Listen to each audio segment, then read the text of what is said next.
नमस्कार, आप देख रहे हैं सुदर्शन न्यूज और आपके साथ मैं हूं दीपक कुमार। बीते कुछ समय से खुले में जहां भी पार्क हो और भी खुला स्थान हो वहां लोगों की भीड़ इकट्ठा हो जाती है और भीड़ नमाजियों की होती है। खुले में नमाज पढ़ने का चलन बीते कुछ समय से काफी तेजी से बढ़ा है और जिस तेजी के साथ खुले में नमाज पढ़ने का चलन बढ़ा है उसको लेकर षड्यंत्र का अंदेशा भी बढ़ा है कि खुले में नमाज पढ़ने का ये चलन आखिर इतनी तेजी से बीते कुछ समय में क्यों बढ़ रहा है। संदेह स्वाभाविक है, अगर कोई भी घटनाक्रम इतनी तेजी से बढ़ता है तो उसके पूरे तरीके से प्रायोजित होने, उसके पूरे तरीके से प्लानिंग के तहत अंजाम दिए जाने का संदेह स्वाभाविक बढ़ता है। अभी गुरुग्राम का ये मामला, इससे जुड़ा विवाद ठंडा भी नहीं हुआ था कि अहमदाबाद की ये तस्वीर सामने आ गई, जहां झील पार्क अहमदाबाद का एक प्रमुख स्थल है, वहां नमाज पढ़ते देखा गया कुछ लोगों का एक समूह अहमदाबाद के झील पार्क में नमाज पढ़ते नजर आया। हालांकि इसका विरोध जैसे अन्य जगहों पर हुआ है वैसे अहमदाबाद में भी देखने को मिला। इससे जुड़ी एक रिपोर्ट हम आपको दिखाते हैं और फिर इस पर आगे बातचीत भी करेंगे।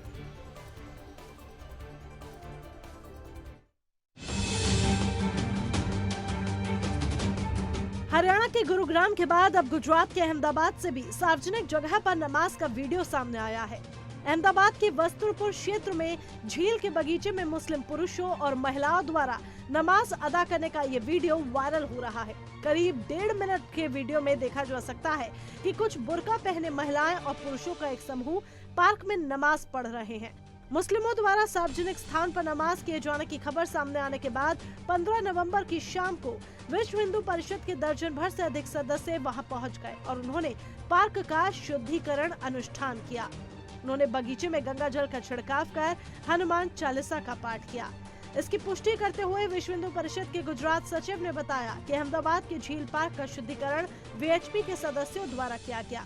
उन्होंने कहा कि जनता के बीच जागरूकता पैदा करने के लिए ऐसा किया गया था। वीएचपी ने कहा कि देखा गया है कि मुस्लिम अक्सर आकस्मिक नमाज के बाद जमीन विशेष के टुकड़े पर दावा करने लगते हैं। वस्त्रपुर थाने के पुलिस इंस्पेक्टर संदीप खंबला ने कहा कि इस मामले में न तो कोई एफआईआर दर्ज की गई है और न ही वीएचपी के सदस्यों द्वारा पार्क के शुद्धिकरण के मामले में उनसे किसी भी तरह का कोई संपर्क किया गया है। बहरहाल अब तक उन लोगों के समूह की पुष्टि नहीं हो सकी है जिन लोगों ने वहां पर नमाज पढ़ी थी। उसके बारे में भी कोई जानकारी नहीं जिसने इसका वीडियो रिकॉर्ड किया।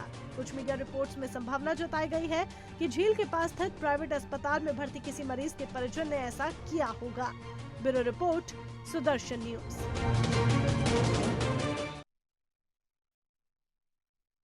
तो कुछ मीडिया रिपोर्ट्स में जो संभावना जताई गई है उस संभावना को खारिज करते हुए हम इसे षड्यंत्र के तौर पर देख रहे हैं, क्योंकि बीते कुछ समय से तेजी से यह प्रचलन बढ़ा है। जहां भी खुला स्थान हो वहां एक समूह इकट्ठा हो जाता है नमाजियों का और वो नमाज पढ़ने लगता है। कुछ मीडिया संस्थान इसे प्रायोजित तौर पर बढ़ावा भी देते नजर आ रहे हैं और इसी तरह के मीडिया रिपोर्ट्स को लेकर एनडीटीवी लोगों के आक्रोश का सामना करना पड़ रहा है उसे।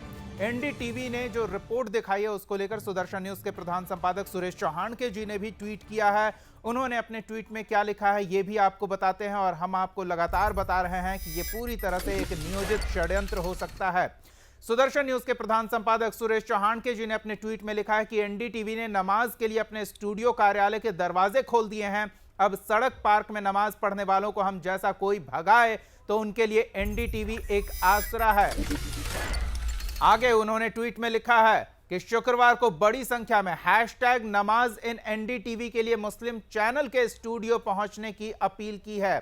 तो बड़ी संख्या में वो लोग जो खुले में नमाज पढ़ते हैं, जिनको विरोध का सामना करना पड़ता है, अगर ऐसे समूह को कहीं विरोध का सामना करना पड़ता है तो वो विरोध से बचें, इस तरह की टकराव की स्थिति ना आए। ऐसे में वो एनडीटीवी के दफ्तर में जाएं, वहां उन्हें स्थान उपलब्ध कराया जाएगा नमाज पढ़ने का, तो टकराव की स्थिति भी नहीं होगी, विवाद भी नहीं होगा।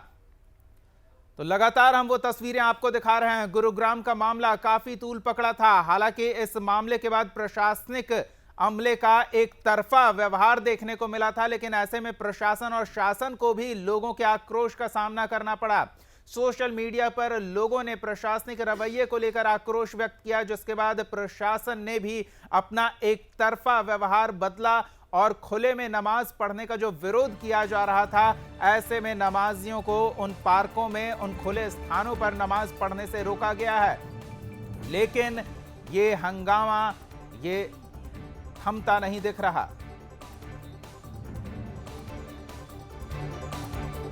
तो सिर्फ खुले में पार्क और खुला स्थान इनके निशाने पर नहीं है। हम बार बार षड्यंत्र क्यों कह रहे हैं, उसकी एक तस्वीर आपको दिखाते हैं। राजस्थान के जयपुर की तस्वीर है, जहां यूनिवर्सिटी के कैंपस के अंदर मैदान में मौलाना को बुलाकर सिर्फ एक छात्र ने, जी हां, सिर्फ एक छात्र, ऐसे ही इसकी शुरुआत होती है। कोई एक आदमी पहले पहल करता है और अगर उसे नहीं रोका गया तो धीरे धीरे वो 1 से 2, 2 से 4, 4 से 8, 8 से 16 और फिर पूरा जमावड़ा लग जाता है। और फिर अगर आप विरोध करते हैं तो आप उस भीड़ के निशाने पर आ जाते हैं। हालांकि जयपुर के इस यूनिवर्सिटी में इसका विरोध देखने को मिला और बड़ी संख्या में न सिर्फ छात्र बल्कि वहां के शिक्षक और वहां के सिक्योरिटी स्टाफ ने भी रोका। तो इस तरह की कार्रवाई लगातार देखने को मिल रही है और लगातार हो रही घटनाएं, जो संख्या इनकी बढ़ती जा रही है अलग अलग स्थानों से, जिस तरह से खबरें आ रही है, उससे ऐसा प्रतीत होता है कि ये कोई व्यक्ति की धार्मिक आस्था नहीं, ये एक पूरे समूह का षड्यंत्र है, प्रायोजित है, पूरी तरह से नियोजित है और इस वजह से इसका विरोध भी अब खुलकर होना चाहिए। कोई संस्था या संगठन सिर्फ विरोध करे वो काफी नहीं, पूरे समाज को एकजुट होकर इसका विरोध करना चाहिए। क्योंकि रामलला की जन्मभूमि पर दावा जो किया जा रहा था, उन दावों में एक तर्क यही दिया जा रहा था कि वहां नमाज पढ़ी जाती थी। ज्ञानवापी पर दावा जो है इनका, उसका जो दावा है, उन दावों में एक तर्क ये भी है कि वहां नमाज पढ़ी जाती थी।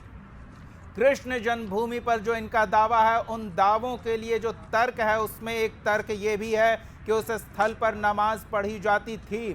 तो आप सोचिए, जब रामलला के जन्मभूमि पर यह दावा इस आधार पर कर सकते हैं, ज्ञानवापी पर दावा इस आधार पर कर सकते हैं, कृष्ण जन्मभूमि पर दावा इस आधार पर कर सकते हैं, तो जिन पार्कों, जिन खुले स्थलों, जिन यूनिवर्सिटी कैंपस में ये इस तरह से नमाज पढ़ रहे हैं, आने वाले कुछ समय में ये दावा करेंगे और फिर वहां नमाज पढ़ने के लिए एक स्थल की मांग की जाएगी, मस्जिद बनाया जाएगा और फिर मस्जिद खड़ा कर दिया जाएगा। ये पूरी तरह से अगर प्रायोजित और नियोजित नहीं है तो फिर इसे क्या कहें। तो ये खतरा बढ़ता ही जा रहा है। वीएचपी सदस्य प्रदेश अध्यक्ष महावीर भारद्वाज हमारे साथ जुड़े हुए हैं। महावीर जी, स्वागत है आपका सुदर्शन न्यूज पर। महावीर जी, हम जो अंदेशा जता रहे हैं वो आप सुन रहे थे, साथ ही हमारे साथ चेयरमैन झटका सर्टिफिकेशन के सरदार रवि रंजन सिंह भी जुड़े हुए हैं, इनसे भी बातचीत करेंगे। रवि रंजन जी, आपका भी स्वागत है। पहले महावीर जी के पास चलते हैं। महावीर जी, आप मेरी बातें सुन रहे थे। हम जो संदेह व्यक्त कर रहे हैं, जो अंदेशा हम जता रहे हैं, क्या वो गलत है? जी, आपका अंदेशा बिल्कुल ठीक है। हमने भी गुरुग्राम में इसी विषय को उठाया है जी। ये नमाज अदा करने के लिए अपना प्रयास नहीं कर रहे, बल्कि ये जमीन जिहाद है, ये कब्जा जिहाद है। ये कुछ समय लगातार नमाज अदा करते हैं, जब कोई नहीं रोकता है तो फिर प्रशासन का सहयोग लेते हैं और उस जगह पर अपना दावा पेश करते हैं। दिल्ली की 123 स्थान इसके सबूत हैं जी। 1947 से पहले ऐसे अस्थायी तौर पर दिए गए थे, आज वे उस पर काबिज होकर बैठ गए हैं। यही प्रयास उनका हर जगह पर होता है। अब ये सुनियोजित है, एक षड्यंत्र है, एक पूरा तंत्र इसमें स्थापित हो गया है। जो खाली जगह जो पड़ी रहती हैं, पार्क हैं, सार्वजनिक स्थान हैं, उन पर पहले नमाज पढ़ना शुरू करते हैं और धीरे धीरे ये उस पर काबिज होना शुरू होते हैं और फिर ईदगाह बना लेते हैं, कहीं मस्जिद बना लेते हैं, उस पर अपना दावा ठोकते हैं। इसी के विरोध में संयुक्त हिंदू संघर्ष समिति ने ये एक आंदोलन चलाया है और उसमें हमको पूरा जन समर्थन मिल रहा है। आज जैसे राष्ट्र के प्रति सजग रहने वाले चैनल ने भी हमारा साथ दिया है और आम जनता इस विषय को लेकर खड़ी हो गई है अब ये गुरुग्राम का विषय न होकर के पूरे भारत ने इस विषय को बड़ी गंभीरता से लिया है और ये अब आगे चलने वाला नहीं है। लेकिन महावीर जी, समस्या ये है कि कुछ ऐसे लोग भी सामने आ रहे हैं जो अपना घर, अपना कार्यालय उन्हें ऑफर कर रहे हैं कि आप आइए, यहाँ नमाज पढ़िए, यहाँ कोई दिक्कत नहीं होगी। उन मूढ़मतियों को ये नहीं पता कि रामलला जन्मभूमि, कृष्ण जन्मभूमि, ज्ञानवापी पर भी जो इनके दावों से संबंधित तर्क हैं उसमें यही है कि हम यहाँ नमाज पढ़ते आए हैं। उन मूढ़मतियों के लिए क्या संदेश है?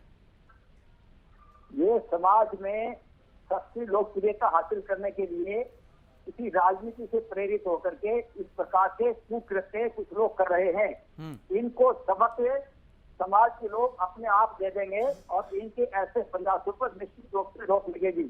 उन्हें कहीं से प्रोत्साहन नहीं मिलेगा, उनको भर्त्सना मिलेगी, तो वो निश्चित रूप से अपने ऐसे गलत कदमों से अपने आप को वापस लेके आएंगे, ऐसा मुझे विश्वास है।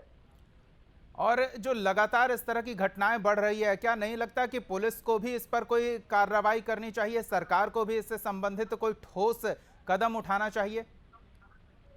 ये अपने देश में कांग्रेस ने जो परंपरा डाली, इनके वोटों के लिए, इनको तुष्टीकरण के लिए, इनको खुश रखने के लिए एक जो परंपरा बनाई कि इनसे डर के रहना है, इनकी हर बात मानना है, वो परंपरा अब एक स्थापित हो गई है। उसी में प्रशासन भी आता है, उसमें सरकारें भी आती हैं, उसमें राजनीतिक दल भी आते हैं, वे उनको संरक्षण देते हैं। लेकिन हमने गुरुग्राम में अपने आंदोलन के तहत प्रशासन को यह मजबूर कर दिया कि वो अपने उनको गलत संरक्षण देने से पीछे हट गए हैं और उन्हें मान लिया है कि हम कानून की रक्षा करने के लिए तैयार हैं।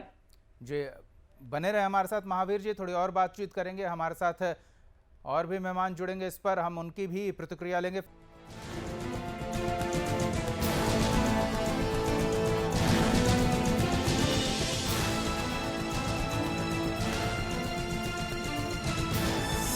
आप देख रहे हैं सुदर्शन न्यूज।